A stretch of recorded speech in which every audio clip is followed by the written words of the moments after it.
Good morning everyone. मैं Robin Sherawat welcome करता हूं आप सभी का डाला एजुकेशन ग्रुप में, which is run by major Bharat sir. तो डाला एजुकेशन ग्रुप जो कि आपके लिए चला रहा है फ्री क्रैश कोर्स NDA 1 2025 के लिए, जिसका ड्यूरेशन क्या है बेटा, 12 मार्च से 12 अप्रैल। ऑनलाइन ऑफलाइन दोनों ही मोड में बैच आपके लिए है, यूट्यूब पे भी है और ऑफलाइन भी है। तो आज है हमारा इसका नेक्स्ट सेशन और टॉपिक है हमारा डिस्कशन का प्रेपोजिशन। प्रेपोजिशन थोड़ा सा ज़्यादा लेंदी टॉपिक है, तो पॉसिबली 2 सेशंस में इसको हम पूरा करेंगे। ठीक है, जितना भी आज हो सकता है आज करेंगे, बाकी का अगले सेशन में देखेंगे। तो आइए करते हैं ज़रा चर्चाएं शुरू। तो चर्चा का पहला विषय एक ही होता है, क्या कि जो नाम लिखा है ये है क्या। What is meaning of a preposition, क्या मतलब होता है प्रेपोजिशन का? Any idea? कुछ को है कुछ को नहीं है। देखो, प्रेपोजिशन की डेफिनेशन क्या कहती है? प्रेपोजिशन की डेफिनेशन ये कहती है कि preposition is a word which comes before a noun और pronoun and clarifies its relation with that noun और प्रोनाउन। कुछ समझ आया? कुछ बच्चे हाँ कह रहे हैं, ये ऑफलाइन वाले। बाकी मैं आशा नहीं करता हूं कि तुम्हें समझ आ गया होगा, और अगर आ गया है तो बहुत अच्छी बात है और तुम होशियार भी काफी हो। But to be simple in words, देखो जो बोला है मैंने वो लिखा हुआ है, ठीक है, लेकिन इसको सिंप्लीफाई करते हैं जरा। सिंपल सा टास्क आपके पास, इस सेंटेंस के अंदर एक बार प्रेपोजिशन फाइंड आउट करो कि कहाँ है। आप आराम से कर पाएंगे? देखो जरा, कहाँ है प्रेपोजिशन? ऑन, सब जानते हैं ना ऑन प्रेपोजिशन है। अब देखो हुआ क्या इस सेंटेंस में, सेंटेंस ने बोला the book is on the table. तो जो बुक है वो कहाँ है? टेबल के ऊपर है। तो टेबल के ऊपर बुक रखी हुई है, ये बात तुम्हें किसने बताई? ऑन प्रेपोजिशन ने बताई, है ना। तो यही तो मैंने कहा था कि preposition is a word, preposition एक शब्द है जो शब्द यूज किया जाता है किसी नाउन या प्रोनाउन से पहले, किसी नाउन या प्रोनाउन से पहले। क्या बताने के लिए? इस नाउन या प्रोनाउन का सेंटेंस के बाकी पार्ट से क्या रिलेशन है, क्या संबंध है, ये बताने के लिए। तो उसे क्या कहते हैं? प्रेपोजिशन कहते हैं। बस इसी बात को अंग्रेजी में लिखा हुआ है। क्लियर है बात? याद करना बिल्कुल भी इंपॉर्टेंट नहीं है, तुम्हें बात समझ आ गई है, दैट इज सफिशिएंट। क्या समझ आया? कि प्रेपोजिशन वो शब्द है जो हमें बताता है कि ये रिश्ता क्या कहलाता है ना, इन दोनों के बीच क्या रिश्ता है, यही तो बताता है प्रेपोजिशन, राइट। चलिए, तो he is playing with his friends, तो इसमें प्रेपोजिशन कौन है बेटा? विद। फ्रेंड्स में और ही में क्या रिलेशन है? कि दोनों साथ साथ खेल रहे हैं, राइट, यही रिलेशन है। तो वो हर शब्द जो कोई रिलेशन बताता है उसको क्या कहा जाता है? प्रेपोजिशन कहा जाता है, ठीक है। हालांकि ये जो डेफिनेशन लिखी गई है ये अपने आप में पूर्ण नहीं है, ठीक है, बाकी मैं ज़्यादा चर्चा उस पर नहीं करूँगा। फिलहाल आपके लिए एक पॉइंट है जो इम्पोर्टेंट है सीखने के लिए, और टाइम हमारे पास बहुत ही लिमिटेड है, तो इसलिए मैं उतनी ही चर्चाएं करने की कोशिश करूँगा जितनी बहुत ज़रूरी हैं। तो एक बार इन 4 क्वेश्चंस के अंदर प्रेपोजिशन भरने की कोशिश करिए, जो आपका दिल करे, जो आपको लगे कि ये वाली ठीक है वो भर दो। आई एम गिविंग यू 30 सेकेंड्स।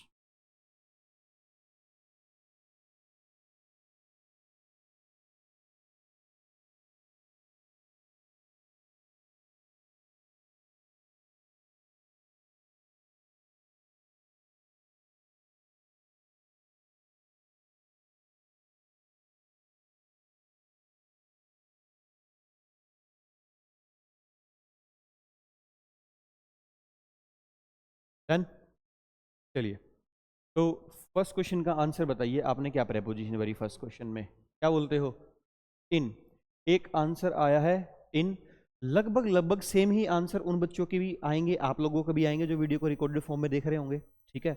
एक आधा आंसर कोई चेंज होगा लगभग, वरना सेम ही आएंगे, ठीक है। तो मैं मान के चलता हूं कि आपके आंसर भी सेम ही है, ठीक है। Second question, she is playing dash the playground, in the playground.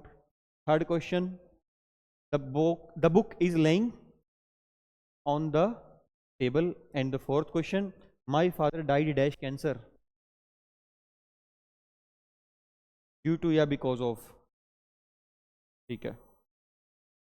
चलिए, तो बेसिकली देखो, ही इज सिटिंग, आपने आंसर दिया इन द क्लासरूम, जो कि बिल्कुल करेक्ट आंसर है, इस आंसर में कोई भी कमी पेशी या गलती नहीं है, ठीक है। लेकिन मेरा पॉइंट जो है समझाने का, जिसलिए मैंने एग्जाम्पल लिखा, वो क्यों लिखा है समझिए। ही सिटिंग इन द क्लासरूम का मतलब क्या है? कि वो बैठा है, कहाँ बैठा है? क्लासरूम के अंदर, है ना। क्या पता हो क्लासरूम के बाहर बैठा हो, तो फिर आप ऐसा भी तो कह सकते हो, he is sitting outside the classroom, teacher ने उसको बाहर निकाल दिया, तो किसी ने पूछा ही कहाँ है, ही तो क्लास के बाहर बैठा है। This is also a possible scenario. Are you getting this? ऐसे ही शी ग्राउंड में खेल रही है, आपने कहा शी ग्राउंड के बाहर भी तो खेल सकती है, शी ग्राउंड के पास भी तो खेल सकती है। समझ पा रहे हो? मतलब देर आर अदर ऑप्शंस भी पॉसिबल हैं, है ना, there are many other options जो कि सही हो सकते हैं। ऐसे ही the book is laying dash the table, आपने कहा ऑन द टेबल, बिल्कुल ठीक बात है, कोई गलती नहीं है, बुक टेबल के ऊपर रखी हुई है। लेकिन नीचे पड़ी हुई हो तो क्या बोलोगे? The book is laying under the table, नीचे है बुक, है ना। उसके पास पड़ी हुई हो तो near the table. Are you getting this? तो बेसिकली जैसे ही प्रेपोजिशन बदलेगी कुछ सिनारियोज बदल जाएंगे, लेकिन सेंटेंस अलग अलग मीनिंग दे पा रहा है तो बिल्कुल ठीक माना जाएगा। तो मतलब एक जगह पे जो प्रेपोजिशन लग रही है उसकी जगह मल्टीपल प्रेपोजिशंस लगाना पॉसिबल है। कंडीशन सिर्फ इतनी है कि वो प्रेपोजिशन लग के सेंटेंस का मीनिंग गलत नहीं होना चाहिए, मीनिंग सही होना चाहिए, है ना।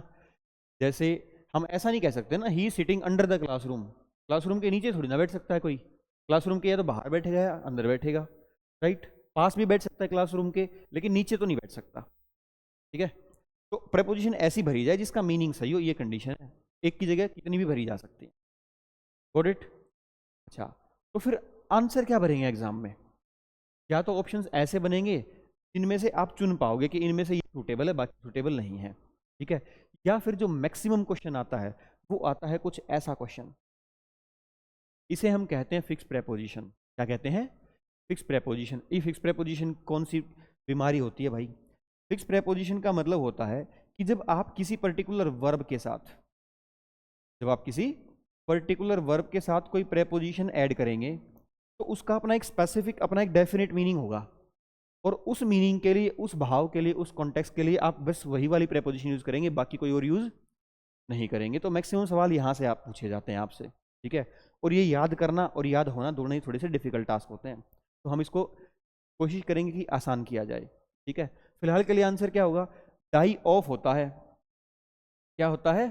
Die of. डाई ऑफ का मतलब क्या होता है? किसी बीमारी के कारण मरना, किसी बीमारी के कारण मरना या जान चले जाना। उसके लिए बेटा डाई के साथ फिक्स प्रेपोजिशन क्या चलती है? ऑफ चलती है। एक बहुत ही अट्रैक्टिव ऑप्शन आपको जो लग सकता है वो लग सकता है फ्रॉम, है ना। ऑप्शन में जब दिखेगा तो अच्छा लगेगा, my father died from cancer, लग तो बढ़िया रहा है, जबकि ऑफ तुम्हें अच्छा लगेगा नहीं। तो ध्यान रखना, अच्छे लगने से कोई रिश्ता नहीं होता इन बातों का, है ना। जो सही है वो सही है, जो गलत है वो गलत है। तो ऑफ सही है जबकि फ्रॉम गलत है। बात समझ आ गई? ऐसे ही तुम्हें दो ऑप्शन और दिए जाएंगे जो कि गलत होंगे, एक ही ऑप्शन सही होगा, बीमारी से मरने के लिए क्या? Die of. This is called the concept of fix preposition, ठीक है। इसके अलावा जो और सवाल आते हैं वो कंफ्यूजिंग पेयर से आते हैं। कंफ्यूजिंग पेयर मतलब सिंस कहाँ लगेगा, फॉर कहाँ लगेगा, बिसाइड कहाँ लगेगा या बिसाइड्स कहाँ लगेगा, ठीक है। तो हम दो चीज़ें पढ़ेंगे। पहला, कंफ्यूजिंग पेयर्स के किस किस प्रेपोजिशन का यूज़ किस किस भाव के लिए कहाँ कहाँ किया जाएगा। दूसरा, फिक्स प्रेपोजिशन कौन सी हैं और उनके मीनिंग्स क्या क्या हैं, कहाँ कहाँ उनका किस मीनिंग में यूज़ किया जाएगा। ये दो चीज़ें हम डिस्कस करेंगे। तो आइए शुरुआत करते हैं। सबसे पहले हैं हमारे पास कुछ कंफ्यूजिंग पेयर्स। पहले कंफ्यूजिंग पेयर्स पढ़ाने का ये भी पर्पज़ है कि जब आप इनके मीनिंग्स जान जाओगे तो ये आपको फिक्स याद करने में हेल्प करेंगी, रिलेट करेंगी चीज़ें आपस में, ठीक है। इसलिए फिक्स बाद में पढ़ेंगे, पहले कंफ्यूजिंग पेयर्स पढ़ रहे हैं। आपके पास 4 सवाल हैं, 2 ऑप्शन है, बिसाइड भरो या बिसाइड्स भरो। Take your time, I am giving you 30 seconds, उसके बाद हम चर्चा करेंगे।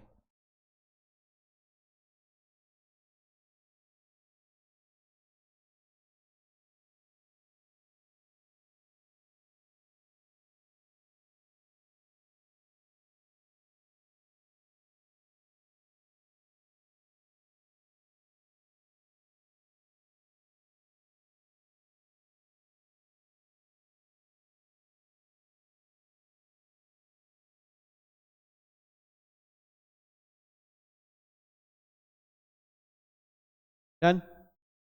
चलिए first question, he purchase 2 chairs dash a table. मैं बिसाइड को फर्स्ट मार्क कर रहा हूँ, मैं बिसाइड्स को सेकंड मार्क कर रहा हूँ। Late me know your answers. He purchase 2 chairs dash a table, क्या बोलते हो आप लोग? बिसाइड्स, सेकंड, मतलब आपने बोला है second. Okay, question number 2, I want to sit dash Katrina and take a selfie. Beside, मतलब your answer is 1। Come and sit dash me, beside me यानी कि first. And she has 2 dogs dash a cat, besides. यानी कि your answer is 2। बहुत बढ़िया। चलिए, जिनको पता है वेल एंड गुड, नहीं पता है तो जान लो। बिसाइड जो प्रेपोजिशन है इसका मतलब होता है के साथ, के बाजू में, के पास।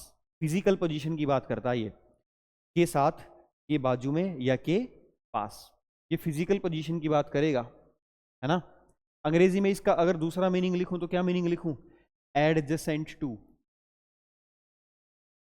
क्या मीनिंग होता है बेटा बिसाइड का? एडजेसेंट टू, मतलब उसके पास, उसके बाजू में, उसके साथ, फिजिकल पोजीशन। जबकि बिसाइड्स का मीनिंग क्या होता है? बिसाइड्स का मतलब होता है उसके अलावा, यानी कि इन एडिशन टू। का मीनिंग क्या हुआ? उसके अलावा, उसके सिवाय, है ना। तो इसका बेसिकली इंग्लिश में मीनिंग हुआ इन एडिशन टू। तो first question, he purchase 2 chairs dash a table. अब यहाँ फिजिकल प्लेस की तो बात है नहीं कि चेयर और टेबल आपस में फिजिकली आपस में बाजू में रखी हुई है, तो खरीदने की बात हो रही है। तो 2 चेयर खरीदी, उसके अलावा और क्या खरीदा? टेबल भी खरीदी, है ना। तो क्या लगाएंगे? Besides, right. Next, I want to sit dash Katrina and take a selfie. तो उसके बाजू में बैठोगे, उसके पास बैठोगे तभी तो सेल्फी लोगे, उसके अलावा बैठ के थोड़ी ना सेल्फी लोगे। और लेनी है तो ले लो, फिर क्या क्यों रहे हो? अगर उसके अलावा ही लेनी तो ले लो, बैठे तो हो ही तुम। ठीक है, तो क्या बोलेंगे बेटा? Beside, right. Next is come and sit dash मी। तो आओ मेरे पास बैठो, मेरे साथ बैठो, मेरे समीप बैठो, ऐसा ही तो कह रहा है, फिजिकल पोजीशन की तो बात कर रहा है। तो क्या बोलूं? Beside. And next is she has 2 dogs dash a cat. Besides. तो जो डॉग और कैट हैं आजू बाजू में तो नहीं है ना, ऐसा तो नहीं कह रहा। कहता है उसके पास कुत्ते भी हैं, बिल्लियां भी हैं, है ना। तो 2 कुत्तों के अलावा और क्या है? एक बिल्ली भी है। तो क्या आ जाएगा? बिसाइड्स। तो that is our beside versus besides. काफी इंपॉर्टेंट पेयर है, काफी पूछा जाता है। ठीक है, आइए मूव करते हैं आगे। Next pair we have is between versus among. बचपन से ही जानते हो इस पेयर को आप लोग, करो जरा एक बार ट्राई।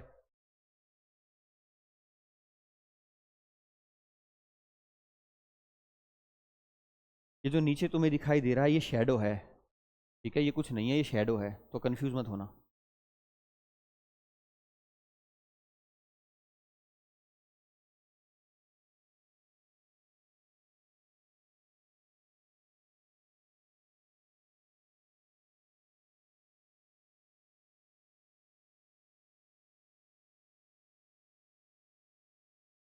फोर्थ वाले में आंसर नहीं लिखा हुआ, फोर्थ वाले में आपने एरर ढूंढना है। क्या ढूंढना है? एरर। तो 3 क्वेश्चन खालिस्तान के हैं, फिलर्स के हैं, एक क्वेश्चन एरर का है। चलिए जी, time up. The teacher distributed the sweets dash the students. क्या बोलते हैं आप लोग? Among. Next, it is a secret dash you and I between. The tournament will be played dash 7 Asian countries among. और लास्ट क्वेश्चन, कोई error है कि नहीं है?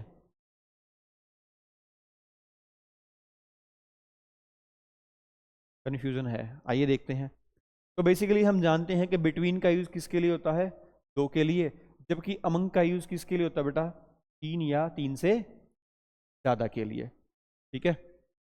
The teacher distributed the sweets, क्या बोलेंगे?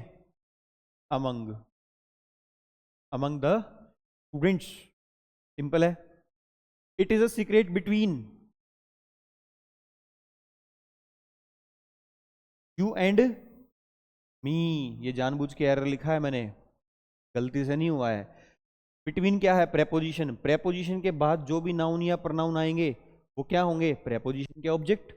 तो ऑब्जेक्टिव को सब्जेक्टिव केस में कैसे लिख दोगे? तो यू एंड मी होगा, यू एंड आई नहीं होगा, ध्यान रखिएगा, ये वाला एरर भी काफी आता है। ठीक है।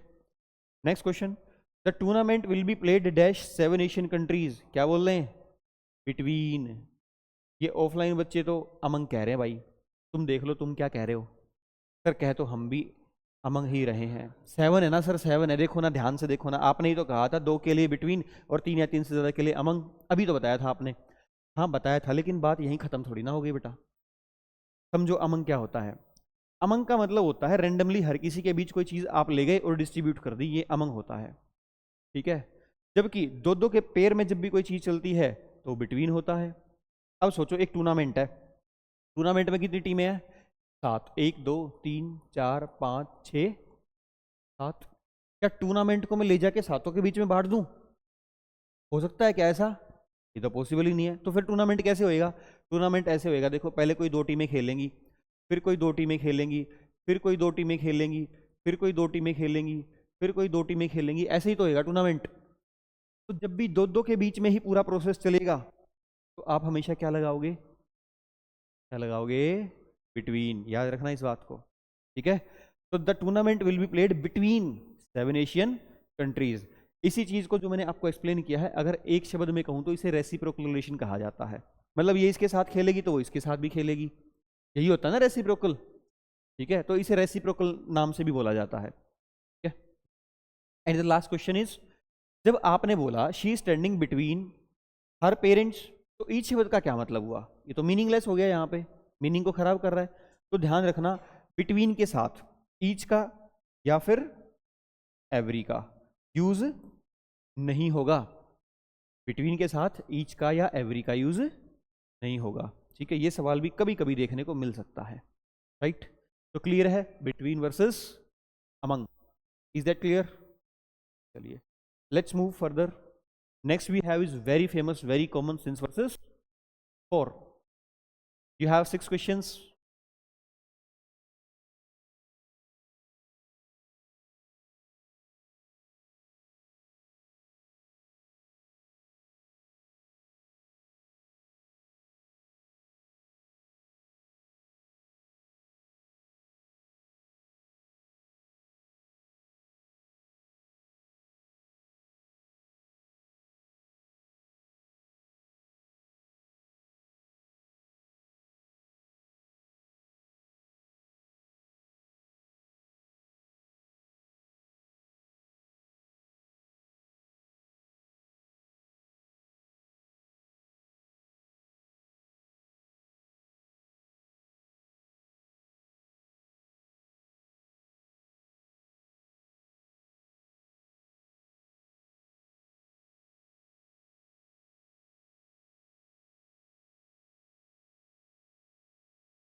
डन?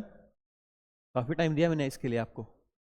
चलिए, first question, I have been teaching here dash 2019 since. इन बच्चों ने आंसर दिया है सिंस। आप लोग अपना आंसर सोच लीजिएगा, अगर वेरिफिकेशन चाहते हो तो लिख लीजिएगा एक नोटबुक लेके, सिर्फ आंसर लिख लीजिएगा, बाकी ज़्यादा लिखने की रिक्वायरमेंट नहीं है। नोट्स बनाना चाहो तो कंप्लीट लिखना आराम से, ठीक है। वीडियो देख के पॉज करके आराम से पूरा लिखो, समझो, और फिर आंसर्स मार्क करो, ठीक है। तो that would be quite long process, ठीक है। फिर ये क्लास आपकी बहुत लंबी जाएगी। Next, I have been teaching dash 5 years, यहाँ क्या आएगा?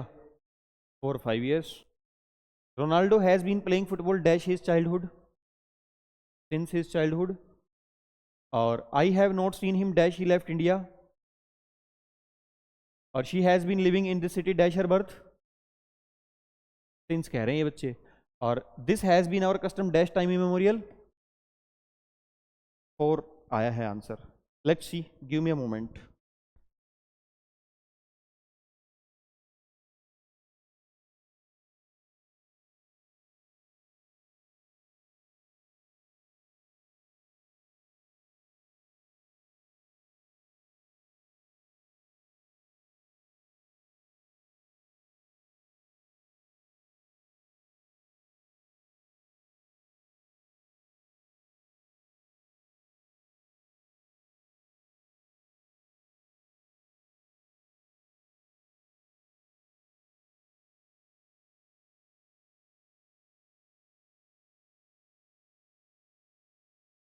हाँ जी, लेट्स कंटिन्यू। ओके, तो हम बात कर रहे थे सिंस वर्सेस फॉर। तो देखो, बेसिकली फॉर का यूज किसके लिए होता है? फॉर का यूज होता है पीरियड ऑफ टाइम के लिए, है ना। के लिए होता है पीरियड ऑफ टाइम के लिए। और सिंस का यूज किसके लिए होता है? पॉइंट ऑफ टाइम के लिए। किसके लिए होता है बेटा? पॉइंट ऑफ टाइम के लिए। अब ये पीरियड ऑफ टाइम या पॉइंट ऑफ टाइम क्या है? पीरियड ऑफ टाइम समझना बड़ा ईजी है। जब भी कोई ड्यूरेशन आपको मिलती है, चाहे वो कितनी भी छोटी हो कितनी भी लंबी हो, ड्यूरेशन है तो वो क्या है? पीरियड है। इसका मतलब क्या लगेगा? 4। और जब भी आपको ये ना बताया जाए कि कितनी देर हो गई किसी काम को, किसी बात को चलते हुए या होते हुए, तो फिर शुरुआत बताई जाएगी कि कोई काम कब शुरू हुआ था। ये नहीं बताया कितना समय हो गया होते हुए, क्या बताया जाएगा? कि कब शुरू हुआ कोई काम। तो फिर क्या लगेगा? सिंस। क्या लगेगा बेटा? सिंस। तो I have been teaching here, कब से पढ़ा रहा हूं, कोई काम कब शुरू हुआ? 2019 में। तो क्या लिखूं? Since. Right. Next, I have been teaching, कितना समय हो गया पढ़ाते हुए? ड्यूरेशन मिल गई ना, कितना समय हो गया पढ़ाते हुए? 5 साल हो गए। तो दिस इज फॉर ड्यूरेशन के लिए। Next, Ronaldo has been playing football dash his childhood, कब से खेल रहा है रोनाल्डो? बचपन से। तो ये तो नहीं बताया ना कितने साल हो गए खेलते हुए, तो क्या लगाऊं? Since. Next is, I have not seen him dash he left India, कब से नहीं देखा मैंने उसे? जब से उसने इंडिया छोड़ा, जब से वो भारत से गया। कितना टाइम हो गया उसको भारत से गए हुए, बताया है क्या? सिर्फ घटना बताई है। कब से? जब से उसने इंडिया छोड़ा। तो ये तो रेफरेंस है ना, तो क्या लगाऊं? सिंस, ना के फॉर। ये जो हमारा क्वेश्चन है ना, दिस इज क्वाइट इंपॉर्टेंट। ये टेंस का भी काफी इंपॉर्टेंट पॉइंट बनता है। इसको टेंस में ऐसे ही पढ़ाते हैं कि सिंस के बाद आता है पास्ट का इंडेफिनिट यानी कि वर्ब की सेकंड फॉर्म। तो सिंस के पहले यानी कि सिंस के दूसरी तरफ आता है हैज हैव के साथ वर्ब की थर्ड फॉर्म। ये एक पेयर भी होता है, ठीक है। लेकिन ये सिंपल है, लॉजिक है। क्या लॉजिक है? आपने सिंस से बोला कि कोई काम हुआ तब से, ये तो नहीं बताया कितने टाइम से, सिर्फ रेफरेंस ले रहे हो कब से, है ना। कब से अभी तक, सिंस का मतलब होता है तब से अभी तक। तो अभी तक के लिए कौन सा टेंस लगता है? प्रेजेंट का परफेक्ट यानी कि हैज हैव के साथ वर्ब की थर्ड फॉर्म। तो इसका भी ख्याल रखना। तो सिंस के इधर V2 होता है, तो सिंस के उधर हैज हैव प्लस वर्ब की थर्ड फॉर्म होती है, ठीक है। Next, she has been living in this city dash her birth, कब से रह रही हो इस शहर में? जब से पैदा हुई। तो जब से पैदा हुई तो क्या लगाऊं? सिंस लगाऊं। Next, this has been our custom dash time immemorial, तो कहता है ये हमारी रिवाज है। कब से है हमारी रिवाज? टाइम इमेमोरियल से। टाइम इमेमोरियल क्या होता है भाई? भाई पता नहीं कब से, लेकिन जब से दुनिया चल रही है, जब से सिस्टम चल रहा है, जब से सूरज चांद है तब से। तो ये तो नहीं बताया कितने समय से, तो क्या लगाऊं? सिंस। तो this has been our custom since time immemorial. अगर मैं ऐसा लिख देता तो a long time, a long time, ये हमारी रिवाज है काफी लंबे समय से। तो लॉन्ग टाइम के लिए क्या लगा दूं? बताइए, इसके लिए क्या लगाऊं? लॉन्ग टाइम क्या है? ड्यूरेशन है कि रेफरेंस है? ड्यूरेशन है ना। तो बेटा लॉन्ग टाइम हो चाहे शॉर्ट टाइम, कह रहा है काफी लंबे समय से, तो क्या लगेगा? फोर लगेगा ना, क्योंकि ये ड्यूरेशन की ओर इशारा कर रहा है ना। ये किसी टाइम किसी काम की स्टार्टिंग की ओर इशारा कर रहा है, ठीक है। तो स्टार्टिंग की ओर इशारा करेगा तो सिंस, जबकि ये बताने की ओर इशारा करेगा कि कितना समय हो गया, तो फिर फोर। जरूरी नहीं कि हर बार डेफिनेट ही ड्यूरेशन, है ना। थोड़ी सी देर हो गई है, ज्यादा देर हो गई है, काफी देर हो गई है, ये सब भी तो ड्यूरेशन ही है, बस डेफिनेट ड्यूरेशन नहीं है, राइट। तो इसको क्या बोलेंगे? पीरियड ऑफ टाइम बोलेंगे, ड्यूरेशन बोलेंगे तो फोर लगाएंगे, समझे। अब देखो, इसको ऐसे भी पढ़ते थे हम कि डेफिनेट टाइम और इनडेफिनेट टाइम, समझ गए बात को। अब हम कहते हैं डेफिनेट टाइम के लिए फोर लगता है, इनडेफिनेट टाइम के लिए सिंस लगता है, ठीक है। अब जैसे ही मैंने लगाया अ लॉन्ग टाइम, ये तो डेफिनेट नहीं है, तो फिर तुम तो इसके लिए सिंस लगा दोगे, ऐसे तो हो गया ना सवाल गलत। तो इसलिए आप इसको डेफिनेट या इनडेफिनेट के एंगल से ना देखें। कैसे देखें? अगर ड्यूरेशन की ओर हिंट है, ड्यूरेशन की बात है तो फोर, जबकि कोई काम कब शुरू हुआ इस बात की ओर इशारा है तो फिर सिंस। बात क्लियर है? बिल्कुल सिंपल है एकदम। चलिए आगे फिर, चलिए नेक्स्ट है हमारे पास ऑन अपॉन ऑन टू। बड़ा इजी सा है, ना ही इंपॉर्टेंट है, मैं इसको स्किप कर रहा हूं, आपका मन करे तो पढ़ लीजिएगा, ठीक है। ऑन आप जानते हैं किस लिए होता है, सिर्फ ऑन बता रहा हूं। ऑन किस लिए होता है? जब कोई ऑब्जेक्ट किसी ऑब्जेक्ट के ऊपर फिजिकली रखा होता है, दैट इज ऑन, ठीक है।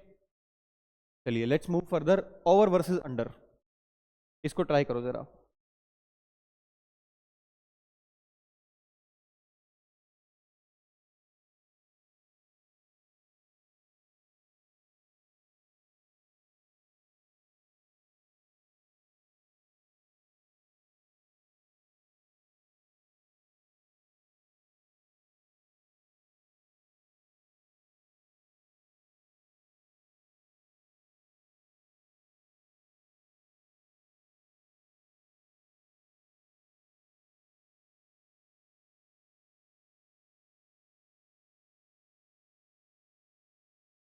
डन। आइए जरा देखते हैं क्या आंसर्स किए हैं आप लोगों ने। ही जम्प डैश द वॉल, ये तो काफी आसान सवाल है, ये तो ओवर हो जाएगा, मैं इसमें लिख ही देता हूँ direct answer. Next, please put a blanket dash the baby, under नहीं आ सकता, सेंसिबल नहीं है बेसिकली, है ना, सेंसिबल नहीं है, very good. The book is laying dash the table, under, over नहीं आ सकता, ओवर भी आ सकता है। We need a roof dash our heads,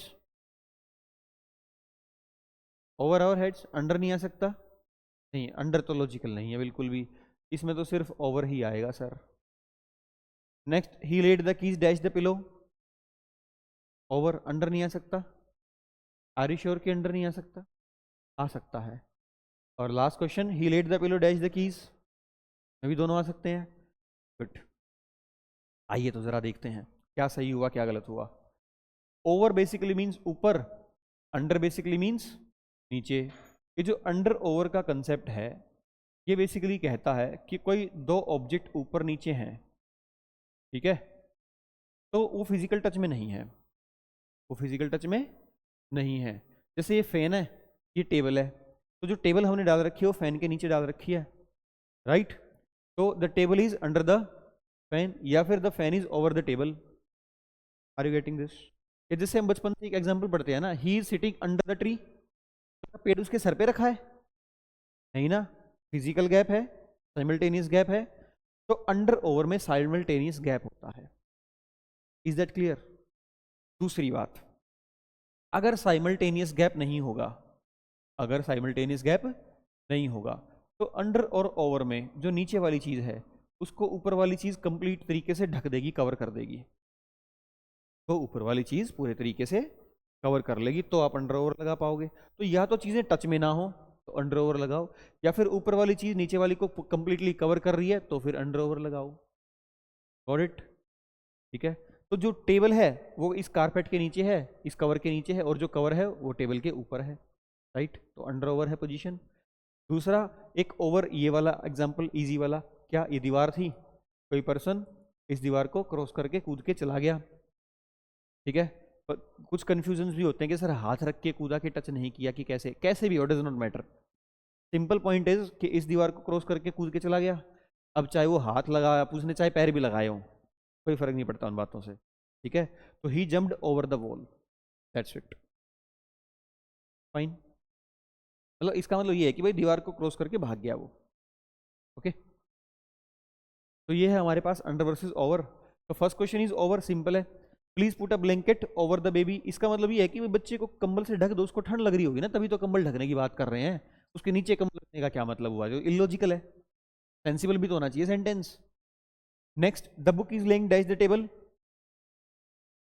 under the table, book कहाँ पड़ी हुई है भैया, टेबल के नीचे, देखो ये टेबल है, इसके नीचे बुक है, टच में नहीं है चीजें, क्या ओवर भी आ सकता है? नहीं आ सकता। क्यों नहीं आ सकता? मानो ये है टेबल, ठीक है, ये टेबल है, अब बुक इसके नीचे पड़ी है, टच में नहीं है, ये बात तो ठीक है, लेकिन बुक इसके ऊपर रखी हुई है हवा में, ये तो पॉसिबल नहीं है, नहीं है ना। दूसरी कंडीशन सेटिस्फाई करा के देखें, क्या बुक इतनी बड़ी है कि टेबल को पूरा ढक देगी, इतनी बड़ी किताब लेके आए हो क्या, ये भी लॉजिकल नहीं है। इसका मतलब सिर्फ और सिर्फ अंडर आंसर होगा, ओवर नहीं हो सकता। बात समझ आई?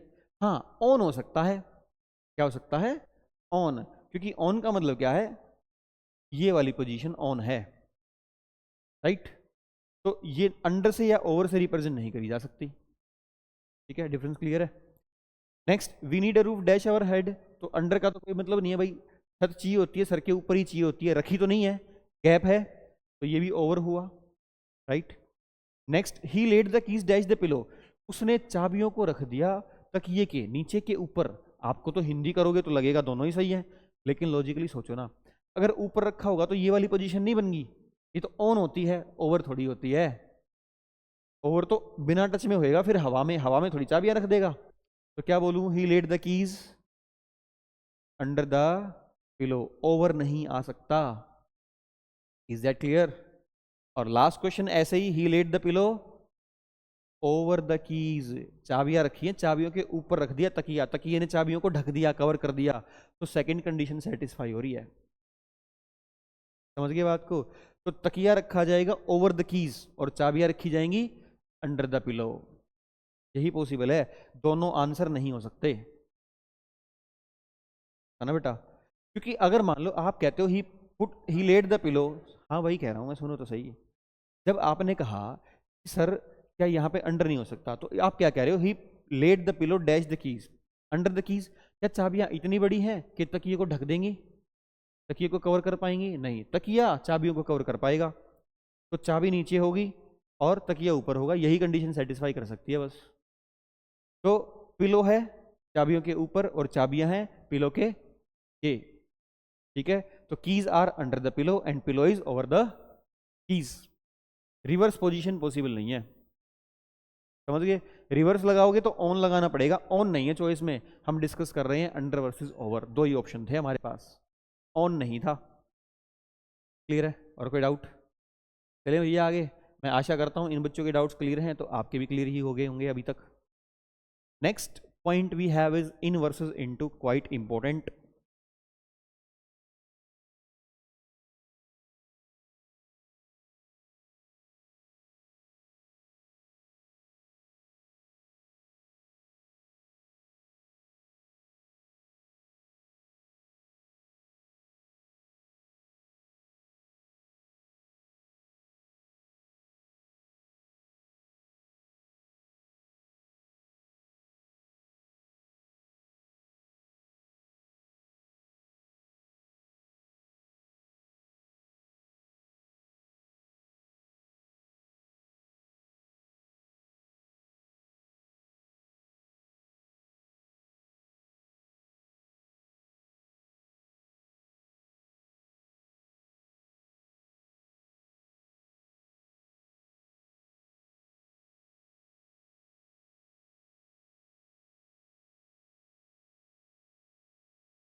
डन? इतना टाइम तो काफी था।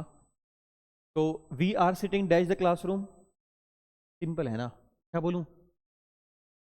Into the classroom. चर्चाएं करनी पड़ेंगी लगता है, कोई बात नहीं। सेकंड क्वेश्चन बताइए। The brave boy jumped the river to save the drowning child into. देखो बहुत सिंपल सी बात है, इन पोजीशन की बात करता है। मानो ये क्लासरूम है, आप यहाँ अंदर बैठे हो, ये तो ये इन है। या मान लो ये कोई टब या बाल्टी है जो कि ऐसे रखा था, इसके अंदर कुछ पड़ा हुआ है, तो ये भी इन है, सिंपल बात है। जबकि इनटू किसकी बात करता है? इनटू मोशन की बात करता है। जब जिसकी हम बात कर रहे हैं वो पर्सन, वो ऑब्जेक्ट, वो सब्जेक्ट मोशन करे, जैसे ये लड़का है, ये कूद गया नदी में, है ना, बच्चे को बचाने के लिए, तो हमने क्या बोला? इनटू। कुआं भी हो सकता था ये, मतलब हमारा जो मेन सब्जेक्ट है वो मोशन कर रहा है, तो ये इनटू होता है। मोमेंट को दिखाता है, मोशन को दिखाता है, इनटू। ट्रांसफॉर्मेशन को दिखाता है, इनटू। स्टेट को कौन दिखाता है? इन। स्टेट को कौन दिखाता है बेटा? इन। तो हम क्लासरूम में बैठे हैं, ये तो स्टेट है ना हमारी, क्लासरूम के अंदर बैठे हैं, मोशन तो नहीं है ना। तो we are sitting in the, first two questions are clear. Next, may I come dash ma'am, इसमें क्या ख्याल है? सर ये तो हम बचपन से जानते हैं, मे आई कम इन मैम होगा, है ना, हम हमेशा से कहते आए हैं। तुम ये बताओ मुझे, क्या ये मोशन की बात नहीं हो रही? तो फिर इन लगाऊं इनटू तो लगाऊं? देखो आया ना कन्फ्यूजन जिंदगी में, है ना? लेकिन लेकिन लेकिन मैं तुम्हें बताऊं, सही आंसर तो इन ही होता है। सर ये क्या बात हुई, आप तो बहका रहे हो हमें। बेटा मैं तुम्हें बहका नहीं रहा। एक्चुअली प्रेपोजिशन जो लगती है ना, वो वास्तव में इस बेसिस पे लगती है कि जो बात आपने कही उसका भाव क्या है, आप कहना क्या चाहते हो। इस बेसिस पे लगती है प्रेपोजिशन हमेशा, है ना। अल्टीमेट पर्पस क्या है किसी स्टेटमेंट का, किसी बात का, उसके हिसाब से प्रेपोजिशन लगाई जाती हैं, ठीक है?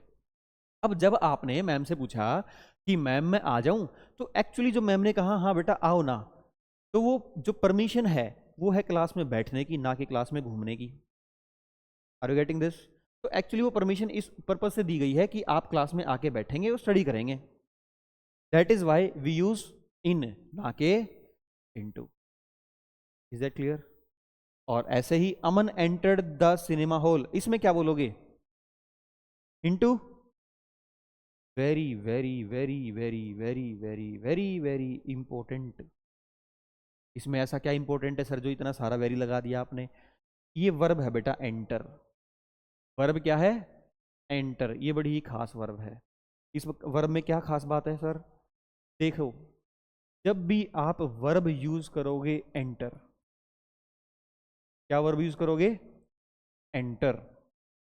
और इस एंटर वर्ब का यूज सेंटेंस में हुआ होगा फिजिकल मोशन को दिखाने के लिए। किस लिए हुआ होगा? फिजिकल मोशन को दिखाने के लिए। तो क्या होगा?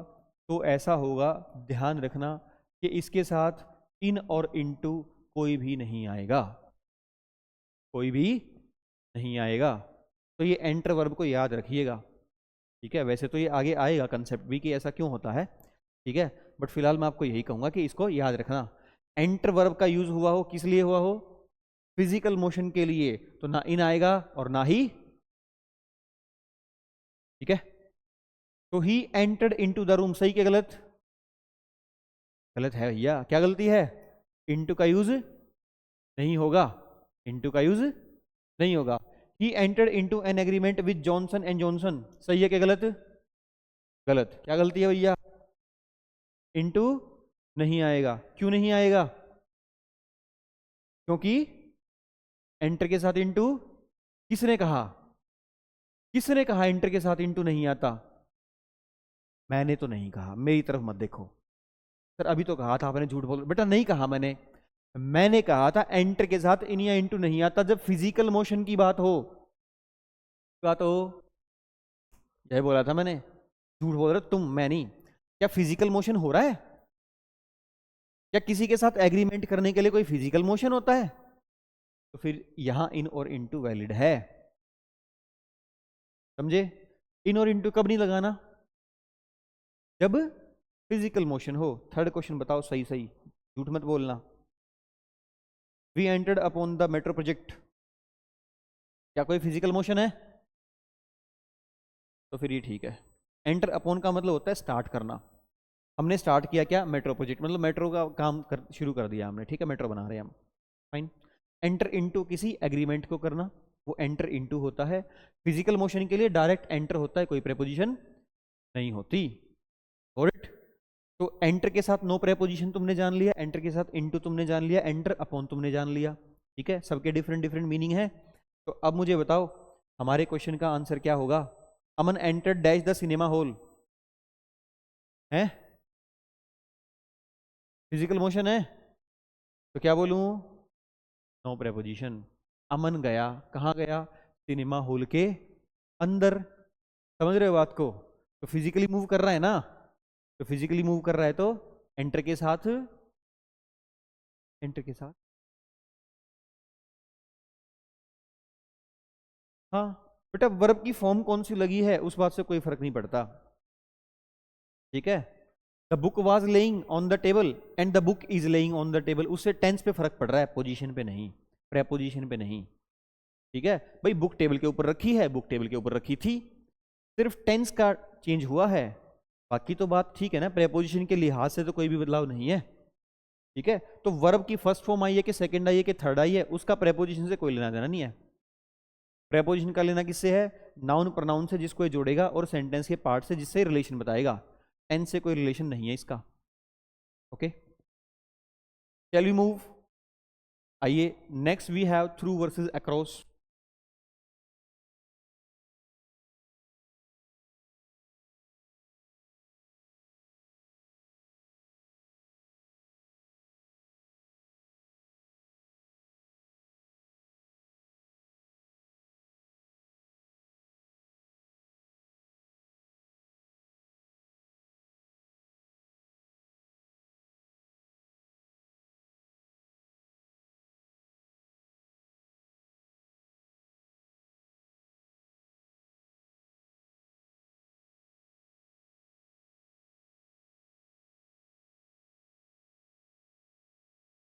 चलिए, वेरी गुड।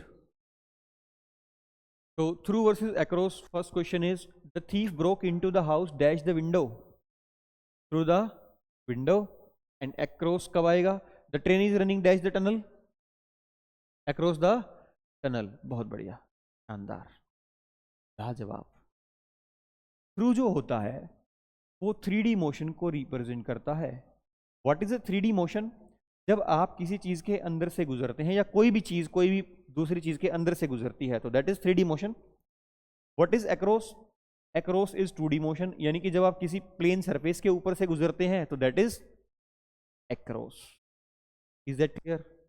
तो the thief broke into the house, तो खिड़की के अंदर से घुसा, उसके बीच से आ रहा है, तो क्या लगाऊं? थ्रू। टी लिख दूं मैं थ्रू के लिए, ठीक है? तो through the window. The train is running dash the tunnel, tunnel के ऊपर से जा रही है कि अंदर से जा रही है?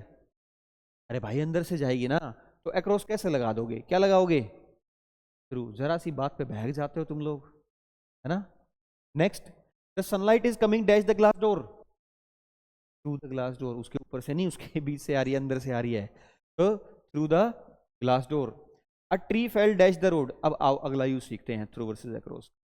अब अक्रॉस का दूसरा मीनिंग क्या होता है? मानो ये कोई सड़क है, ठीक है, और मैं यहाँ खड़ा हूँ और यहाँ है कुछ कोई दुकान वगैरह, तो मैं और दुकान एक दूसरे के अक्रॉस हैं रोड के रिस्पेक्ट में। मतलब the shop is across the road मेरे लिए और मैं शॉप के लिए, है ना? दुकानदार कहेगा तो कहेगा ना भाई लड़का सड़क के दूसरी ओर है, तो अक्रॉस हुई ये पोजीशन। या फिर दूसरा अक्रॉस क्या होता है? इस पार से उस पार तक, इस पार से उस पार तक, ये भी अक्रॉस होता है, ठीक है? भाई जैसे कोई पेड़ टूटा, हवा आई, आंधी आई, हवा में तो नहीं गिरेगा, आंधी में गिरेगा टूट के, राइट? तो आंधी आई तो फिर पेड़ टूट के गिर गया रोड के इस पार से उस पार तक, तो इसको भी क्या बोलेंगे? अक्रॉस बोलेंगे, ठीक है? तो ये और मीनिंग है अक्रॉस का। तो a tree fell across the road, क्योंकि थ्रू का तो कोई मीनिंग नहीं है यहाँ पे। और the government is constructing a bridge dash the river, के बीच से थोड़ी ना बनाएंगे बेटा, नदी के बीच में से थोड़ी बनाएंगे, उसके ऊपर से बनाएंगे ना, इस पार से उस पार तक। देखो यही वाला तो मीनिंग है, इस पार से उस पार तक, उसके ऊपर से कवर कर गया ना उसको, के बीच से थोड़ी ना। तो क्या बोलेंगे? Across the river. And my house is dash the road, my house is across the road. Through का एक और भी मीनिंग होता है जिसका एग्जाम्पल नहीं लिया गया है यहाँ पे, गलती से मुझसे रह गया। इसका एक और मीनिंग होता है बाय द मीन्स ऑफ, मतलब किस माध्यम से, किस जरिए। मुझे कोई खबर, कोई सूचना मेरे दोस्त के माध्यम से मिली, तो I got this news through a friend of mine, मेरे दोस्तों में से एक के जरिए, ठीक है? क्लियर है बात? तो ये भी एक यूज होता है थ्रू का। फाइन, चलिए next we have of versus off. ये भी आपको थोड़ा सा पता होना चाहिए, ज़्यादा तो नहीं पूछा जाता but still you must know it.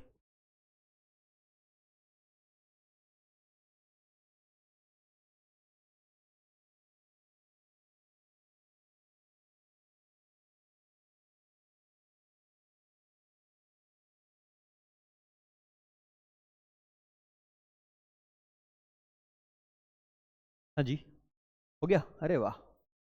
The water problem dash Delhi is greater than that of Mumbai.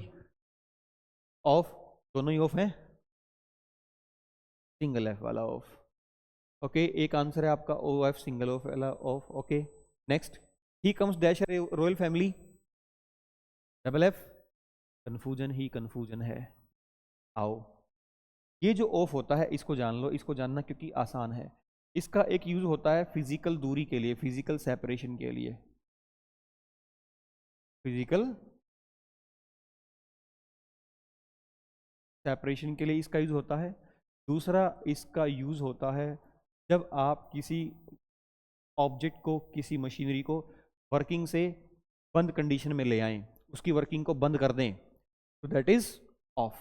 जैसे हम कहते हैं switch off your mobile phone, switch off the fan, switch off the light, तो वो ये वाला ऑफ होता है, ठीक है? और मैं कहता हूँ कीप ऑफ मी, मुझसे दूर रहो, कीप योर डॉग ऑफ मी, अपने कुत्ते को मुझसे दूर रखो, या तुम मुझसे दूर रहो, तो ये भी ऑफ है, ठीक है? ये इसके कॉमन यूज हैं। और ये ऑफ क्या होता है? ये ऑफ आपको पोजीशन दिखाता है, अधिकार दिखाता है। ये ऑफ आपको ओरिजिन दिखाता है, और ये ऑफ आपको सिलेक्शन दिखाता है।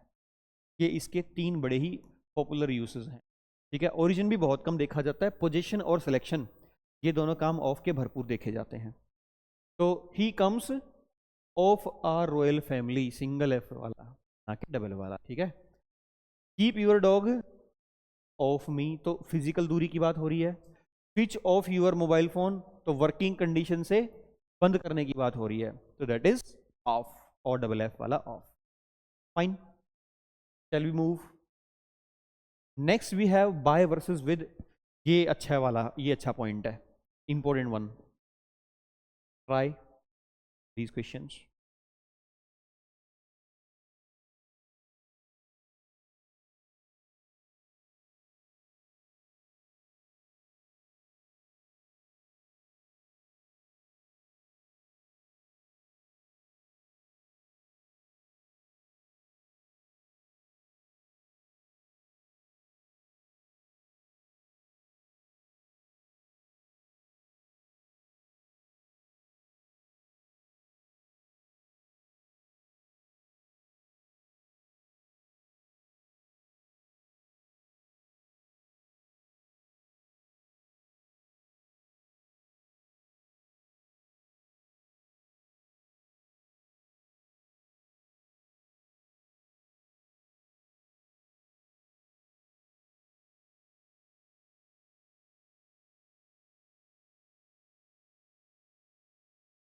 हाँ जी, done. First question, the paper was sign dash a Parker pen, by a Parker pen, बहुत बढ़िया। द एक्सटिंग, का नहीं है सॉरी, ये टाइपिंग एरर है। दे दे एक्सटिंग्विश्ड, उन्होंने बुझाया, क्या बुझाया? द फायर, आग को। किससे बुझाया? तो they extinguish the fire dash the water, with the water, by नहीं आएगा, हैं? बाय नहीं आएगा, बाय भी आ सकता है ना। He killed a snake dash a stick, by a stick. You can not catch a lion dash this net, with this net, यहां बाय नहीं आएगा, नहीं आएगा, ये तो मना कर रहे हैं, तुम भी देख लो। आओ देखें क्या आना चाहिए, आइए देखते हैं। जो बाय प्रेपोजिशन होती है ना, ये डूअर की प्रेपोजिशन होती है। किसकी प्रेपोजिशन होती है? डूअर की, कि काम किसने किया है, इस बात की प्रेपोजिशन होती है कौन? बाय। बाय का एक दूसरा यूज भी है, उसकी अभी चर्चा नहीं कर रहा हूं मैं, ठीक है। फिलहाल हम इन दोनों को चर्चा करेंगे, तो सिर्फ इसी एंगल की बात मैं करूंगा, ओके। तो बाय प्रेपोजिशन किसकी प्रेपोजिशन है बेटा? डूअर की। और विद प्रेपोजिशन किसकी प्रेपोजिशन है? टूल की। किसकी प्रेपोजिशन है? टूल की। टूल मतलब जिस चीज का यूज करेगा कोई पर्सन किसी काम को करने के लिए, वो टूल कहलाएगा, ठीक है। तो द पेपर वो साइन, पेपर को साइन किया गया पार्कर पेन के द्वारा, पार्कर पेन ने आके साइन किया, पार्कर पेन आया भागा भागा कि हटो हटो मैं करूंगा साइन, पार्कर पेन का तो किसी ने यूज किया होगा ना पेपर को साइन करने के लिए, तो क्या लगाऊं? With. The paper was signed with a Parker pen, ठीक है। दे एक्सटिंग्विश्ड द फायर, उन्होंने बुझाया आग। आग कैसे बुझाई? पानी का यूज किया ना आग को बुझाने के लिए, with the water. He killed a snake dash a stick, डंडा तो खुद से नहीं आया था ना कि हटो आज तो सांप मारना है, ही ने यूज किया डंडे का सांप को मारने के लिए, तो he killed a snake with a stick. You can not catch a lion, आप शेर पकड़ नहीं पाओगे इस नेट का यूज करके, इस नेट की हेल्प से, तो विद दिस नेट। तो सारे ही क्वेश्चंस का आंसर क्या था? विद। सर ऐसा क्यों किया आपने? बेटा क्योंकि ना जब तुम्हें कुछ समझ नहीं आता ना, तुम बाय लगा देते हो, है ना, बताओ लगाते हो ना, जब तुम्हें कंफ्यूजन होता है तुम बाय लगा देते हो, इसलिए ऐसा किया मैंने तुम्हारे साथ, ताकि तुम समझ पाओ कि हमेशा बाय नहीं आता बेटा, और भी चीजें होती हैं दुनिया में। तो बाय कब आता है? जब आपको ये बताना हो कि काम किसने किया। दिस लेटर या दिस पेपर वो साइंड बाय मी, मैंने साइन किया तो काम मैंने किया, अब आएगा बाय, ठीक है। दूसरा चलो बाय का यूज बता देता हूं, बाय का यूज करते हैं मीन्स ऑफ ट्रांसपोर्ट के लिए, ये भी काफी इंपॉर्टेंट यूज है, मीन्स ऑफ ट्रांसपोर्ट के लिए, ठीक है। और इसके साथ फिर डायरेक्ट नेम ऑफ व्हीकल लिखते हैं, मतलब मैं कैसे आया भाई, बस में बैठ के आया मैं तो बाय बस, कार से आया तो बाय कार, हवाई जहाज से आया तो बाय एरोप्लेन या बाय एयर भी लिख देते हैं, ट्रेन से आया तो बाय ट्रेन। बीच में आर्टिकल नहीं आता, ध्यान रखना, आर्टिकल लगा के एरर देता है, ये भी सवाल कई बार आता है, ठीक है। तो बाय बस बाय कार क्या दिखाएगा? मीन्स ऑफ ट्रांसपोर्ट दिखाएगा। दूसरा बाय क्या दिखाएगा बेटा, डूअर को दिखाएगा। और भी यूसेज हैं, ऐसा नहीं कि बस दो ही हैं, ठीक है, ऐसा नहीं कि बस दो ही हैं, और भी बाय डेडलाइन भी दिखाता है। ओके, लेकिन मैं ज़्यादा बातें अभी कर नहीं रहा हूँ, तो थोड़ा थोड़ा सीखते चलते हैं, सारी चीज़ें धीरे धीरे हो जाएंगी cover. Okay, next point we have is on time versus in time. ये काफ़ी कंफ्यूजिंग सा पॉइंट होता है मैक्सिमम बच्चों के लिए। हालांकि एग्जाम के पॉइंट ऑफ व्यू से कोई खास ज़्यादा इंपॉर्टेंट तो नहीं है, बट चलो एक बार चर्चा कर लेते हैं। It would take hardly 1 minute. Answer these questions quickly.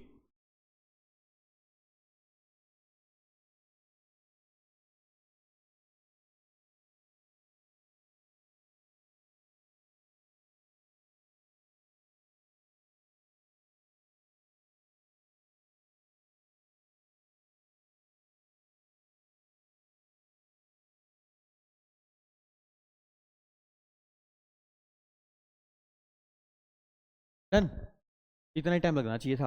We must reach the examination hall dash time, in time, in time. Okay, we must reach the station dash time as we may face traffic in the way, in time. Okay, the exam started dash time. क्या बोलते हो, on नहीं आएगा? नहीं, on नहीं आएगा sir, confusion हो रहा है सर हमें। कोई बात नहीं, आपका कंफ्यूजन अभी हटा देते हैं, बस एक लास्ट क्वेश्चन का आंसर और कर दो। The train left the station dash time. नहीं सर, देखो, ऑन टाइम का मतलब होता है समय पर, इन टाइम का मतलब होता है समय से। समय से मतलब मान लो तुम्हारा पेपर 9 बजे है, 9 से 10, तो पेपर कितने बजे शुरू होएगा? अरे 9 से 10 तो 9 बजे शुरू होएगा ना, इसे कहते हैं ऑन टाइम। लेकिन तुम्हारा पेपर 9 बजे है, तो तुम्हें एग्जाम हॉल कब पहुंचना चाहिए? 9 बजे। 9 बजे नहीं पहुंचना चाहिए ना, क्योंकि उससे पहले आप जाओगे, अपनी सीट पे बैठोगे, सिग्नेचर शीट पे सिग्नेचर करोगे, है ना, कुछ फॉर्मेलिटीज जो भी होंगी, बायोमेट्रिक वगैरह वो सब कराओगे। तो क्या 9 बजे जाओगे तो कैसे होएगा? नहीं हो पाएगा। तो आपको एग्जामिनेशन हॉल पहुंचना चाहिए 8 बजे, 8:15 बजे, एट द मैक्स 8:30 बजे। इसे कहते हैं इन टाइम। क्या कहते हैं? In time. तो हमें एग्जामिनेशन हॉल पहुंचना चाहिए समय से, इन टाइम, ठीक है, जबकि पेपर शुरू होगा समय पर, तो the exam started on time. और ऐसे ही ट्रेन समय से तो नहीं निकलेगी ना, ऐसा तो नहीं 9 बजे की ट्रेन थी 8:30 निकल गई कि भाई चलो लेट ना होएंगे, ऐसा तो नहीं हो सकता। तो the train left the station on time, इसमें क्या आएगा? We must reach the station in time. हमें समय से पहुंचना चाहिए भाई, रास्ते में ट्रैफिक वगैरह भी हो सकता है, और भी 50 चीजें, टिकट खरीदेंगे, प्लेटफॉर्म पे जाएंगे, तो 9 बजे की ट्रेन अगर 9 बजे स्टेशन पहुंचेगी तो निकल जाएगी गाड़ी, है ना। तो क्या बोलेंगे? इन टाइम, ठीक है। ऐसा हो नहीं सकता ना बेटा, टाइम से पहले जाना अलाउड नहीं होता। अगर मान लो आपकी ट्रेन का रोहतक का टाइम है 8:05, ठीक है, और वो ट्रेन दिल्ली से चली, दिल्ली के बाद सीधा स्टेशन रोहतक ही था, ठीक है, और रास्ते में कोई ट्रैफिक नहीं मिला उसको, आज वो आई है बिल्कुल सुपर फास्ट बन के, नॉर्मल ट्रेन सुपर फास्ट बन के आई है, और वो 7 बज के, मान लो 2 लिख दिया मैंने, मान लो वो 7:55 पे पहुंच गई रोहतक, तो ये तो ठीक है कि वो पहुंच गई, लेकिन वो 8:05 से पहले यहां से डिपार्ट नहीं कर सकती। दिस इज नॉट अलाउड, ठीक है, ये अनुमति ही नहीं है इस बात की। ऐसे तो फिर सारी ट्रेनें पहले जाना शुरू कर देंगी, फिर बेचारा जो पैसेंजर है वो कैसे ट्रेन पकड़ेगा बताओ, ऐसा थोड़ी होता है। हाँ, पैसेंजर को, यात्री को पहुंचना चाहिए स्टेशन पे समय से, ट्रेन समय से नहीं जा सकती, ट्रेन को तो समय पर ही चलना पड़ेगा। Okay, this is compulsory. चलिए नेक्स्ट वन, एट, इन और ऑन, क्वाइट इंपॉर्टेंट।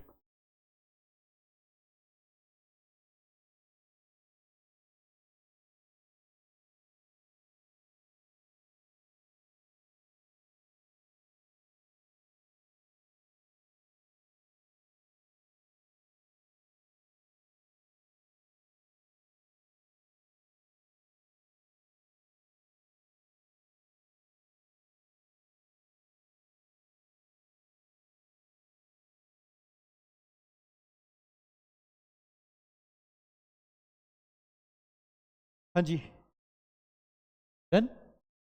आइए, I live dash 29 R Model Town at, I live dash Rohtak, he return home dash Christmas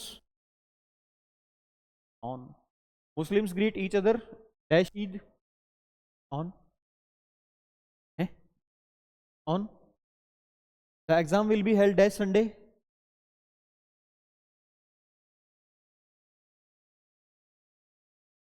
चलो देखेंगे। Rakesh leave dash the outskirts of the city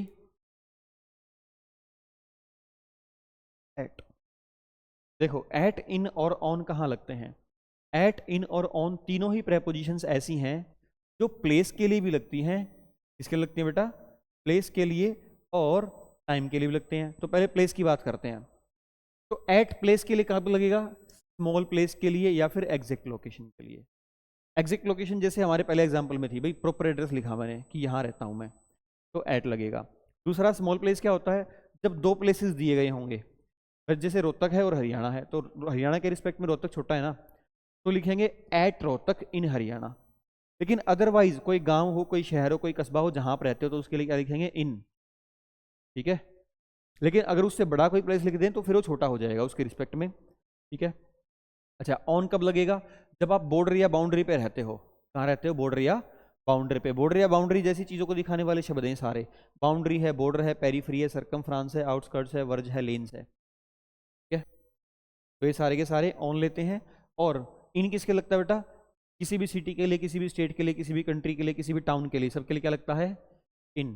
तो छोटे place के लिए eight, बड़े place के लिए इन, और बॉर्डर, बाउंड्रीज, आउटस्कर्ट्स वगैरह सबके लिए ऑन। टाइम के लिए एट लगेगा, स्मॉल टाइम के लिए, एग्जैक्ट टाइम के लिए किसके लगेगा? स्पेसिफिक पॉइंट ऑफ टाइम के लिए एट लगेगा, एट 7 AM, एट 8 PM। इसके अलावा एट कहाँ कहाँ लगता है? ध्यान रखना, डॉन, डस्क। डॉन सुबह का समय जब सूरज की रोशनी आना शुरू होती है। डस्क इसका डायरेक्ट अपोजिट, शाम का समय जब अंधेरा होना शुरू होता है। सनराइज आप जानते हैं, नून आप जानते हैं, सनसेट आप जानते हैं, नाइट, मिडनाइट आप जानते हैं। तो डॉन है, डस्क है, सनराइज है, सनसेट है, नून है, नाइट है, मिडनाइट है, और स्पेसिफिक ऑफ टाइम पॉइंट है। इन सब के लिए क्या लगेगा? एट।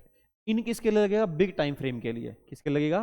बिग टाइम फ्रेम के लिए। गर्मियों में, सर्दियों में, जून में, जुलाई में, 2010 में, 2025 में, 2050 में, सबके लिए क्या लगेगा? इन। इसके अलावा इन the morning, in the evening, ये दोनों फ्रेज ध्यान रखना, इन the morning, in the evening, okay. अच्छा, उसके बाद क्या बच गया? ऑन बच गया। ऑन किसके लगेगा टाइम के रिस्पेक्ट में? Days, dates. कोई भी तारीख या कोई भी दिन आपको बोल दे, भाई संडे मंडे बोल दे, या कोई भी दिन आपको बोल दिया गया, ठीक है। कोई भी डे हो गया, कोई भी डेट हो गई, 26 जनवरी, 15 अगस्त, 2 अक्टूबर, कोई भी, ठीक है। या कोई भी वन डे ओकेजन, जन्मदिन है, सालगिरह है, ये सब वन डे ओकेजन है ना, ये इनके लिए भी क्या लगेगा? ऑन लगेगा। तो क्लियर है, एट, ऑन वर्सेस इन, ठीक है। कहाँ एट लगाना है, कहाँ ऑन लगाना है, और कहाँ इन लगाना है। तो I live at 29 R model town, I live in Rohtak, Muslims greet each other on Eid, the exam will be held on Sunday, Rakesh lives on the outskirts of the city. Sir Christmas रह गया, रहा नहीं है बेटा, छोड़ा है। यहाँ आएगा एट, क्या आएगा? एट। सर ये क्या बात हुई? ये बात बेटा यूं हुई कि क्रिसमस हमारा त्यौहार नहीं है, और 25 दिसंबर क्रिसमस नहीं होता, हम सेलिब्रेट भले ही करते हैं। एक्चुअली जो क्रिसमस सेलिब्रेशन होता है वो पूरा वीक का सेलिब्रेशन होता है, क्या है? क्रिसमस सेलिब्रेशन एक पूरे वीक का सेलिब्रेशन होता है, एक वन डे का सेलिब्रेशन नहीं होता, राइट। तो ध्यान रखना, क्रिसमस के लिए एट लगता है। Christmas is not a one day festival, it is not a one day occasion. One day होता तो ऑन लगता, जैसे ईद के लिए लगा, ठीक है। ध्यान रखोगे इस बात को। चलिए नेक्स्ट, इसी पे बेस्ड 4-5 क्वेश्चन हो रहे हैं, एक बार कर दो फटाफट।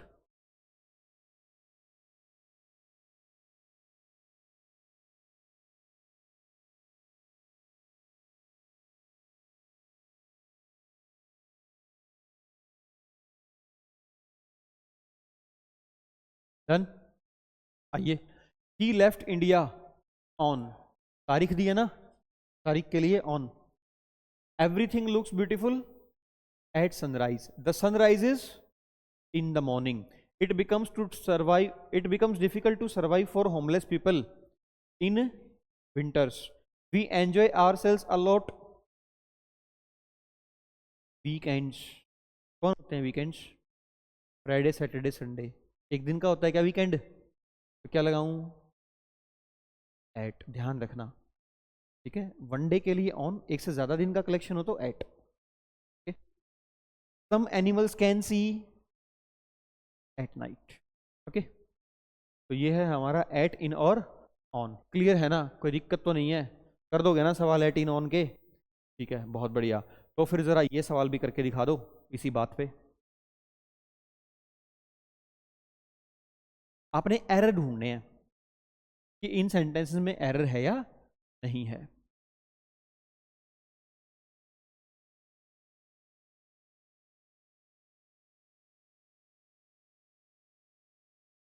ढूंढे जरा एरर्स। डन। इतनी देर में तो हो जाने चाहिए थे। I went there on yesterday, सही क्या गलत? गलत है सर, क्या गलती है? ऑन नहीं आएगा, क्यों? अभी तो पढ़ा था दिन और मतलब दिनों के लिए ऑन आता है। नहीं, मीनिंग नहीं बना। गुड। देखो, प्रेपोजिशन किससे पहले लगती है? किसके लगती है? नाउन या प्रोनाउन के लिए। नाउन या प्रोनाउन से पहले लगती है। यस्टरडे कौन सा नाउन होता है? यस्टरडे तो कोई नाउन ही नहीं होता। नाउन होते हैं Sunday, Monday. Yesterday, today, tomorrow, ये कोई नाउन नहीं होते। ये क्या होते हैं फिर? एडवर्ब्स। ये क्या होते हैं? एडवर्ब्स। तो एडवर्ब्स के लिए थोड़ी ना प्रेपोजिशन लगती है, ठीक है। तो यानी कि यहाँ पे ऑन प्रेपोजिशन का यूज नहीं होगा, क्योंकि यस्टरडे क्या बेटा? एडवर्ब, ना कि एक नाउन। ऐसे ही टुमारो भी क्या है? एडवर्ब। ऐसे ही नेक्स्ट डे, प्रीवियस डे, ये सब क्या हैं? क्या हैं? एडवर्ब्स हैं। तो प्रेपोजिशन का यूज इनके लिए नहीं होगा। आई सो हिम इन जनवरी, क्या बोलते हो? ये तो सही है, क्योंकि जनवरी इज अ नेम। भाई यस्टरडे किस दिन का नाम होता है? क्या यस्टरडे भी किसी दिन का नाम होता है क्या? यस्टरडे तो किसी दिन का नाम होता ही नहीं। क्या जनवरी किसी महीने का नाम होता है? हाँ, ये नाउन है, तो फिर लगाओ प्रेपोजिशन, है ना। I went there on Monday लिखते तो सही था, क्योंकि मंडे तो किसी दिन का नाम होता है, यस्टरडे किसी दिन का नाम नहीं होता। क्या? तो बेसिकली पॉइंट क्या है? Today, tomorrow, yesterday, this morning, this evening, night, next day, previous day, ये सब क्या है? एडवर्ब्स हैं। ये सभी क्या है बेटा? Etcetera are adverbs of time, ठीक है। और एडवर्ब्स के लिए प्रीपोजिशन का यूज नहीं होता। किसके लिए होता है? नाउन प्रोनाउन के लिए होता है। ये तो हमने जाना था ना परिभाषा में, है ना। डेफिनेशन में सबसे पहले यही बात हमने की थी कि प्रीपोजिशन वो शब्द है जो किसी नाउन या प्रोनाउन से पहले आता है। Okay, next point we have to discuss. देखो जरा 4 सवाल हैं, फिर देखते हैं क्या पॉइंट है हमारे पास।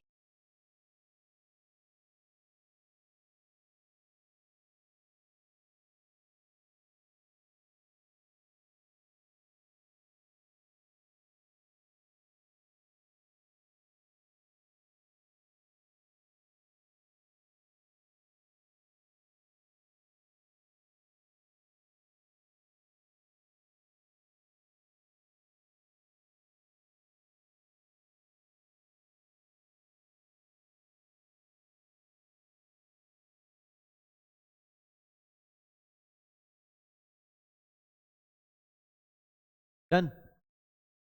आइए बताइए क्या सॉल्यूशन बनाया आप लोगों ने। फर्स्ट क्वेश्चन, क्या ये ठीक है, क्या ये गलत है? सही है, ओके, बहुत बढ़िया। सेकंड क्वेश्चन, क्या ये सही है, क्या ये गलत है? नहीं पता सर, कोई बात नहीं। Third question, if you find your younger brother in the way, bring him dash home. क्या कोई प्रेपोजिशन भरना चाहोगे आप लोग? भरना चाहोगे कुछ? नहीं भरना चाहोगे, यानी कि नो प्रेपोजिशन, काट दूं मतलब इसको? ओके, टू आएगा।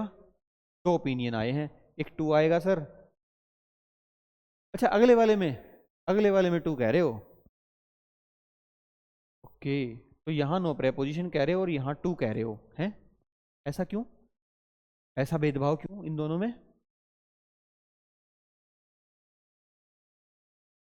मीनिंग नहीं बना सर, मीनिंग आपको पता नहीं है सर, मीनिंग तो बनता नहीं है, तो आप पूछ ले तो कुछ भी ऐसे ही। ठीक है बेटा देखो, एक्चुअली हमारे पास एक वर्ड है होम। क्या वर्ड है? होम। अगर ध्यान दोगे तो चारों सेंटेंस में इसी का यूज किया गया है, ठीक है, इसी पे सवाल बनाए गए हैं। तो जो ये होम शब्द होता है, इसकी दो प्रोफाइल होती हैं। एक तो होम होता है नाउन, दूसरा होम होता है एडवर्ब। एक तो होम होता है नाउन, एक होता है एडवर्ब। अब अगर तो होम होगा एडवर्ब तो कोई प्रेपोजिशन नहीं आएगी। अगर तो होम होगा नाउन तो जहां जा रहे हो, डेस्टिनेशन जहां पहुंचोगे, उसकी प्रेपोजिशन तो टू होती है। याद है बचपन का sentence, Ram is going to school. कहां जा रहा है राम? तो जहां जाना होता है, जहां पहुंचना होता है, उसकी प्रेपोजिशन कौन होती है? टू होती है। तो होम अगर हो नाउन तो लगाइएगा टू, होम अगर हो एडवर्ब तो लगाना नो प्रेपोजिशन। सर, सर एक बात बताओ सर। हाँ हाँ बेटा पूछो ना, बचाओ। सर कैसे पता चलेगा कि होम नाउन है या एडवर्ब? ये तो मुश्किल सवाल है। तुम्हें लगता है मुश्किल है? नहीं, बहुत आसान है। देखो कैसे आसान है। जो नाउन होते हैं उन पे पोजीशंस बन सकते हैं। जैसे एक नाउन है ब्रदर, एक नाउन है ब्रदर, तो क्या इस नाउन पे पोजीशन बन पाएगा माई ब्रदर, यूअर ब्रदर? बन पाएगा? बिल्कुल बन पाएगा। चलो एक एडवर्ब का एग्जांपल लेते हैं। एक एडवर्ब अभी अभी पढ़ी थी हमने येस्टरडे, याद है तुम्हें? ओके, तो क्या इस येस्टरडे पे पोजीशन बना पाओगे? माई येस्टरडे, यूअर येस्टरडे? इस पे तो पोजीशन नहीं बनता। यानी कि जब भी होम शब्द के साथ पोजीशन वाला वर्ड आया हो तो ये नाउन है, तो टू लगा देना। और अगर ना आया हो तो तुम भी कुछ मत लगाना, क्योंकि फिर ये क्या है? एडवर्ब है। क्या है बेटा? वर्ब। ओके, देखें सॉल्यूशन। आइए first question, I have completed my work. ठीक है जी, तो इसीलिए I want to go home now, to preposition नहीं आएगी, क्योंकि होम क्या है? एडवर्ब है। क्यों है एडवर्ब? क्योंकि इससे पहले कोई पॉजेसिव वर्ड नहीं आया। Please inform my school teacher, please मेरे स्कूल टीचर को बता देना, इन्फॉर्म कर देना कि I have reached at home, कि मैं घर पहुंच गया हूं। तो आई हैव रीच्ड होम। ठीक है, तो सेंटेंस बेसिकली गलत था हमारे पास, फर्स्ट बी और second B. Third, if you find your younger brother in the way bring him home, no preposition is required. जबकि गो टू यूर होम, तो होम क्या है? नाउन, तो फिर क्या लगाएंगे? टू प्रेपोजिशन भी लगाएंगे। समझ गए? कोई डाउट है तो बताओ। Everything is clear?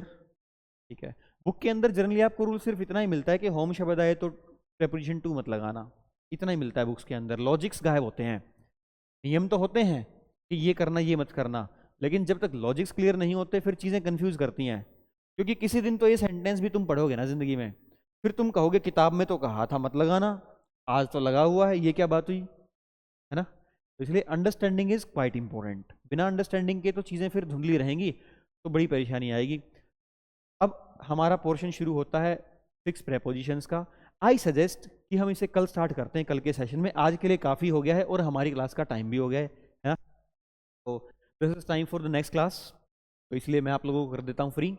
Thanks for watching the video, अगर आपने यहाँ तक देखा है तो। ठीक है, let me know your valuable opinions if you are able to give. ठीक है, और इसके अलावा क्या हमने स्लाइड डाली है नए बैच के लिए? वो तो आखिर में है, बहुत आखिर में। चलो छोड़ो, पता ही आपको नया बैच 1 मई से है। ठीक है, अगर किसी बच्चे को नए बैच की रिक्वायरमेंट है तो ही और शी कैन रेफर दैट। ठीक है जी, चलिए बाकी बातें आपसे करेंगे नेक्स्ट सेशन में। Thank you so much.